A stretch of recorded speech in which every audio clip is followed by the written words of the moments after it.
Et salut, c'est Nico de VTT Plaisir. Aujourd'hui, on va faire un retour sur 2 ans d'utilisation sur le Scott Genius 960 de l'année 2020. Ça fait déjà plus de 2 ans que je roule ce vélo. On en parle tout de suite.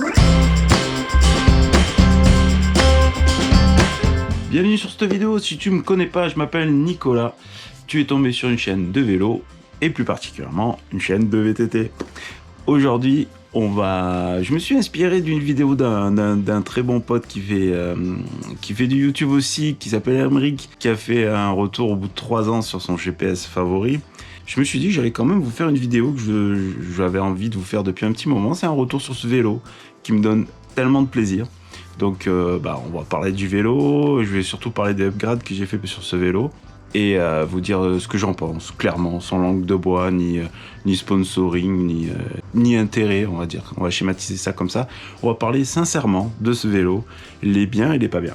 Mais avant de parler du vélo, je voudrais remercier sincèrement la communauté pour une chose qui m'a impressionné, c'est votre patience. Vous savez, on avait fait faire des maillots de la chaîne. Et gros problème, hein, deux crises successives obligent. Forcément, les délais de livraison ont explosé. Et vous avez patienté poliment. On n'a pas eu un seul litre, pas un seul gars qui a demandé un remboursement, quoi que ce soit, alors que vous aviez payé à la commande. Et ça sentait peut-être, vu de l'extérieur, le coup fourré. Mais non, vous avez été patient et là je recommence à recevoir des photos de vous avec ce maillot et c'est super. Donc je tenais sincèrement à vous remercier de votre patience. Allez, quelques caractéristiques du Genius 960, pourquoi j'ai acheté ce vélo. Alors si vous êtes un fidèle depuis longtemps de VTT Plaisir, vous savez que je roulais en semi-rigide avant, je viens du monde d'un peu X et route. Et j'ai passé le pas, je suis passé sur un tout suspendu All Mountain avec ce vélo là, il y a déjà plus de 2 ans. Donc on est sur un vélo de 150 mm de débattement avec le Twin Lock, c'est-à-dire que je peux bloquer au guidon la moitié de la suspatte ou les suspattes complètes. Ça c'était un truc que je voulais pas trop me séparer par rapport à mon ancien Scott Scal 920. Nous sommes sur une gamme, donc en matière de Genius, c'est l'entrée de gamme, le 960, quoi, du moins c'était l'entrée de gamme. Alors pourquoi je vous fais cette vidéo maintenant? C'est vrai que le 960 tel qu'il est, quoi, tel que je l'ai, sa géométrie a changé, l'amortisseur n'est plus visible, vous savez que Scott a totalement remanié le Genius et les nouveaux sont magnifiques. Ils ont le prix qui vont avec, mais ils sont de toute beauté. Malheureusement j'ai pas les moyens de m'en offrir un. Et je fais aussi cette vidéo parce que le marché de l'occasion a explosé. J'ai quelques abonnés qui m'ont contacté en MP via Messenger, d'ailleurs je les remercie, c'est toujours un plaisir de vous répondre et de vous donner mon humble avis, tout modeste qu'il est, mais bon ça fait toujours plaisir de conseiller des potes quoi, parce que je vous considère un peu comme des potes. Donc la parenthèse étant fermée, cette vidéo peut-être va pouvoir vous servir, vous faire vraiment une idée de ce vélo sur le marché de l'occasion. Parce que au prix où ça se revend encore les vélos, il s'agirait de ne pas faire d'erreur. Alors au bout de 2 ans d'utilisation, All Mountain engagé, presque enduro, ce qui n'a pas changé sur le vélo. Ce que j'ai gardé, c'est-à-dire j'ai gardé le cadre, les protections film plastique sont toujours celles que j'avais mis dans le premier upgrade. Je vous invite à aller voir la vidéo. Le cintre, j'ai gardé le cintre, les suspensions avant-arrière et ne sont toujours pas révisées, il va falloir que je m'y mette. Mais bon là je commence à sentir que du moins la fourche a besoin d'une bonne révision. Et la roue avant. J'ai gardé le pédalier, le boîtier de pédalier d'origine. Et après on y va pour tout ce que j'ai changé. Le gros upgrade qui a été pratiquement inévitable, c'est passé sur du Shimano DRXT 4 pistons à l'avant comme à l'arrière. Parce que ma pratique l'imposait. Tout simplement. J'avais besoin de freins sûrs. J'aime bien le on-off, donc j'ai choisi Shimano pour ça et pour la facilité d'entretien. Faire une purge chez Shimano, je vous ai fait une vidéo aussi sur le sujet. C'est simple comme bonjour. Donc je suis très heureux de ce premier gros upgrade. En plus, c'est des freins que j'ai acheté neufs, mais d'occasion à quelqu'un qui venait d'acheter un vélo, qui préférait garder ses freins à lui. Donc je les ai eu moins chers que le prix catalogue. J'ai pu faire quelques petites économies pour pouvoir acheter d'autres upgrades. Un upgrade qui a pas fonctionné, mais malheureusement, voilà, je veux pas casser la marque. C'est manque de bol. C'est les grippes. Souvenez-vous, j'avais fait une vidéo, j'avais monté des œufs ici, ou eux et ça, je sais toujours pas comment on prononce, et puis je vous avoue que j'ai pas trop cherché non plus. Et des grippes super confort. Grippe mousse, vraiment, c'était vraiment cool, je le dis honnêtement. Mais le problème chez moi, c'est vraiment de la broussaille et franchement, j'avais commencé à les griffer, ils commençaient à partir en petits bouts et tout. Et puis franchement, quand on se prend un placard chez nous, on vous les montre pas forcément tous en vidéo, mais quand ça vient gratter le calcaire, les gros blocs en calcaire qu'on a chez nous, ça fait vite des dégâts. Et les œufs ici, tenaient pas le choc. Sincèrement, Lucas roule encore sur son vélo, là, sur le Scal, avec des œufs ici, et je vois ça commence à faire pareil. Va falloir les changer aussi. Je les ai rechangés et j'ai opté pour une valeur sûre dans notre discipline qui est l'enduro et le All Mountain. C'est les Zori, incontournables les Zori. C'est vrai que j'avais tardé à mettre ça parce que quand on voit le prix, c'est vrai que c'est des grippes qui sont un peu plus chères que la moyenne. Mais quand on voit ce que ça dure, on comprend quoi. Et puis là de la ronce, je peux en prendre, du calcaire, je peux taper dedans. Non, franchement, ils bougent pas. C'est des très bons grips. Je vous conseille fortement les Zori. L'upgrade du mécano, alors vous le savez, j'aime bien donner mon avis. Ça plaît pas à tout le monde, mais j'aime bien donner mon avis. Et je le dis franchement. Et j'aime pas ce rap. Voilà, je l'ai dit plusieurs fois. Des fois. On essaye de me convaincre, des fois il y en a, ils me sautent presque à la gorge parce que j'ai dit ça, mais bon, j'aime pas ce RAM, ça m'énerve, les régler ça me gonfle, j'aime pas la démarche. Donc j'ai viré le dérailleur arrière et j'en ai profité aussi pour virer la commande pendant que j'y étais. Et je suis passé sur un dérailleur arrière SLX avec une commande dehors, 12 vitesses, ça fait le taf. C'est beaucoup moins cher que du NX, j'avais regardé à l'époque, et d'origine à savoir qu'il est monté en SX, une saloperie internationale, vraiment un dérailleur tout pourri. Voilà, ça n'engage que moi, mais je vous l'ai dit, je dis ce que je pense, ça n'engage que moi. J'ai jarté la tige de selle télescopique d'origine aussi, elle m'a gonflé. Elle avait trop de jeu latéral. Alors beaucoup me disent que toutes les tiges de selle télescopiques prennent du jeu. C'est peut-être pas faux, je vous dirai ça dans quelques temps, mais en tout cas, je l'ai échangé pour une One-Up. Et franchement, elle a pris un poil de jeu latéral, mais quand je vous dis un poil, c'est un poil. Et ce que j'aime beaucoup sur la One-Up, c'est que le jour où ça me saoule, j'ai un kit de réparation, la tige de selle se démonte complètement. Je suis passé d'ailleurs par mon pote François, merci François. Et franchement, tige de selle, j'en suis ravi. C'est du très bon matos et dès que j'ai envie de l'entretenir, je la démonte en deux, je la graisse, machin. Franchement, c'est de la bonne cam, je vous le dis sincèrement. La selle, je vous l'ai pas dit, mais la selle elle est encore d'origine. Elle commence un peu à se défaire dessous par les accumulations de projections de terre et de petits gravillons qu'on a chez nous, parce que c'est vrai que souvent vous dites ouais, t'as pas de boue chez toi, machin, tout ça. Mais il faut savoir que nous, on a beaucoup du gravillon, un mot que je cherche, que j'arrive pas à vous dire, mais bon, c'est un truc qui absorbe vite l'eau. Mais ça, par contre, niveau projection et pour vous poncer un cadre, y a pas mieux, quoi, voilà. Du limon, voilà, c'est le limon que je cherchais, voilà. On a beaucoup de limon chez nous. Et ça me fait comment dire, je peux enchaîner, c'est tout trouvé. C'est encore un mot que j'ai oublié. Mais je voudrais pousser encore un coup de gueule parce que j'y suis, j'adore dire du mal. Et la peinture, les fabricants, sans déconner, ils font des économies de bout de chandelle. Il n'y a plus de peinture sur les 4, quoi. Le moindre spock où j'ai pas l'autocollant, la protection d'autocollant collée, vous êtes sûr que pof, on voit l'après-dessous, ou alors la couleur de l'aluminium, quoi, qui est encore en dessous l'après. Donc franchement, je crois que le pistolet lui doit lui faire peur au cadre. Juste comme ça, c'est tout. Pour les roues, la roue avant est toujours d'origine, je vous l'ai dit, donc des moyeux Shimano et des cerclages synchro et des rayons qu'ils ont dû prendre un peu à droite ou à gauche où ils en avaient. Et franchement, la roue arrière, je l'ai éclatée à Tignes, vous avez vu sans doute la vidéo.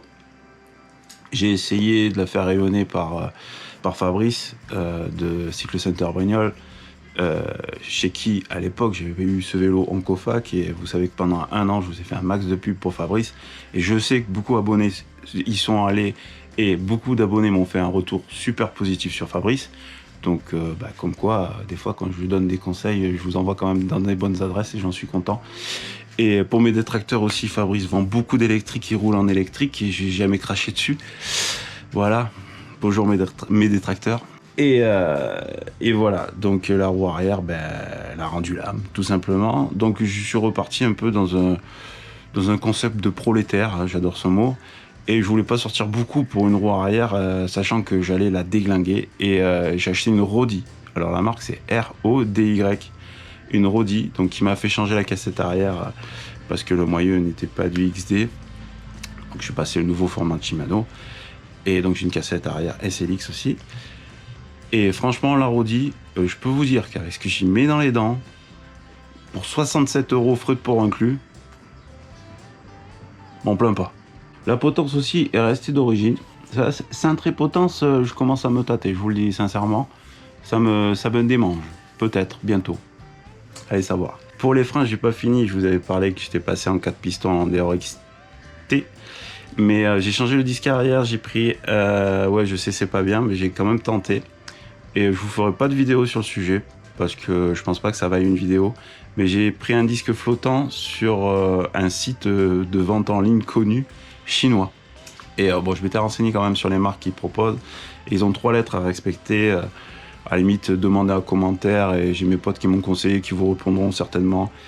Il y a une certaine marque sur un site chinois bien connu, j'ai pas envie de dire son nom, et qui tient la route. Et j'ai pris ce disque flottant et franchement, ça va. C'est pas du haut de gamme anglais ou du haut de gamme japonais, mais franchement pour le prix, ça fait le job. Et j'en ai profité pour prendre un lot de plaquettes aussi sur ce site. Et alors les plaquettes s'usent beaucoup plus vite. Et de temps en temps, il faut les sortir et un peu les passer au papier de verre. Mais pareil, pour le prix, ça fait le job. Mais voilà, j'ai rien cassé, je suis pas mort ni rien. Voilà, c'est pas cher. Et quand on est mécano et qu'on sait qu'on a du pas cher, on fait avec du pas cher. Je voulais tester, j'étais curieux. Je l'ai fait, j'en suis satisfait. Mais la prochaine fois, je pense que je vais repasser sur du fiable. Quoi, du fiable? Des valeurs de base. Clairement du Shimano ou des trucs du genre. On va finir sur le volet pneumatique. Alors pneumatique, le vélo à la base d'origine était livré avec des pneus en 2.6, des Max 6 de monte neuve, de vélo neuf, donc écrit en blanc, vous savez, quand ça sort d'usine comme ça. Bon, ça m'a vite saoulé, ça faisait un peu effet fat bike, gros pneus. Bon, au début j'avais pas forcément les moyens, donc j'ai roulé un peu avec. J'ai pas trop à m'en plaindre, mais bon, c'était pas foufou. J'ai toujours le Magic Mary à l'avant, sur l'avant. Il est pareil, il est en fin de vie. Voilà, c'est Trouble. C'est une marque que j'avais beaucoup décriée avant. J'ai vraiment cassé du sucre sur le dos. Et franchement, le Magic Mary m'a réconcilié avec cette marque. J'ai vraiment pas de négatif sur ce pneu. Moi, c'est une section 2.4. Franchement, très satisfait et une longévité à toute épreuve. Il est encore là, il pourrait encore faire une saison, voire une saison et demie, mais je vais quand même le changer. Parce que ces derniers temps, je commence un peu à perdre l'avant, que je perdais pas avant. Voilà, je pense qu'il est en fin de vie. Actuellement, sur l'arrière, j'ai un Nansuge. Je ne vais pas trop m'étaler sur le sujet parce que je vous prépare une vidéo sur ce sujet-là. Bon, elle sortira quand elle sortira, parce que je vous le redis, je suis en travaux. J'ai pas forcément trop le temps de faire du YouTube game. Mais bon, je fais ce que je peux. Mais je vous ferai une vidéo dédiée sur ce pneumatique qui est souvent donné comme monte à l'avant et que j'ai monté à l'arrière. Et franchement, agréablement surpris sans dévoiler plus. J'ai testé pas mal de pneus sur l'arrière, dont le DH34 de chez Michelin, qui est un pneu prolo, j'assume ce mot, à moins de 30 € en tubeless ready. Je l'ai trouvé encore il n'y a pas si longtemps que ça, merci Lulu. Franchement, j'en ai un d'avance. Dès que Lansuge est mort, je remonte un DH34. J'étais très très satisfait de ce pneu. Pareil, je vais pas rentrer dans les détails aussi, je vous avais fait une vidéo là-dessus. Quoi, du moins le DH34, je vais en parler dans une vidéo, c'était pas une vidéo dédiée. Et c'est un pneu qui a ce phénomène que je qualifierais de effet ventouse, que j'adore. J'aime pas le pilotage en dérapage, je préfère le pilotage, l'effet rail. Et DH34 m'avait entièrement satisfait là-dessus. Lansuge, pour préciser, c'est une section 250 que j'ai mis à l'arrière, en gomme tendre. Et voilà, j'ai envie de vous en parler, mais je vous en parle pas. Voilà les amis. Reste plus que vous dire que ce vélo catalogue à l'époque valait en 2020 2500 €. Eh oui, ça laisse rêveur Ouais, quand on regarde un peu les prix des vélos neufs maintenant, déjà à l'époque, moi ça me semblait très cher, mais en entrée de gamme en Genius maintenant, je vais pas regarder, mais sans trop mouiller, je pense qu'on rajoute peut-être 500-600 balles. Donc voilà, c'est pour ça que le marché de l'occasion vraiment a explosé, c'est que les vélos neufs ont pris vraiment une gifle, une grosse calotte, et ça a augmenté de fou. Sincèrement, connaissant les défauts du Genius, regardez bien la peinture du cadre et surtout sous le sabot. Allez voir de suite là, parce qu'il n'y a pas beaucoup de peinture dessus. Donc rien qu'en regardant le cadre attentivement, vous allez pouvoir deviner la discipline du gars qui a eu le Genius. Donc s'il a vraiment mangé, dessous vous allez voir, ça va être poncé. Donc là, il faudra faire attention ou négocier le prix. C'est un vélo qui me donne énormément de plaisir. C'est un vélo que j'ai amené partout. Dernièrement, j'ai fait des randos plutôt typé XC, ça passe.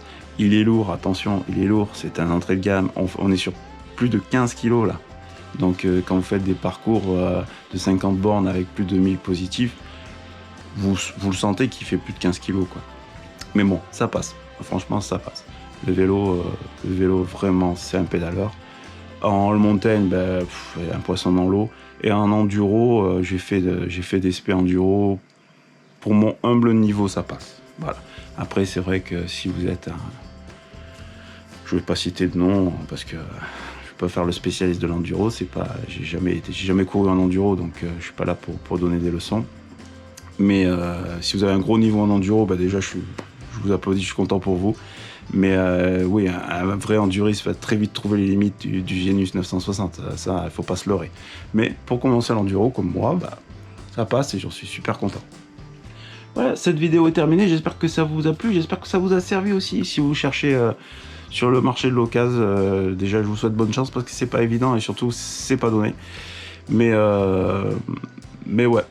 Si vous voulez commencer cette belle discipline qui est l'all mountain, voire l'all mountain engagé, franchement, je peux que vous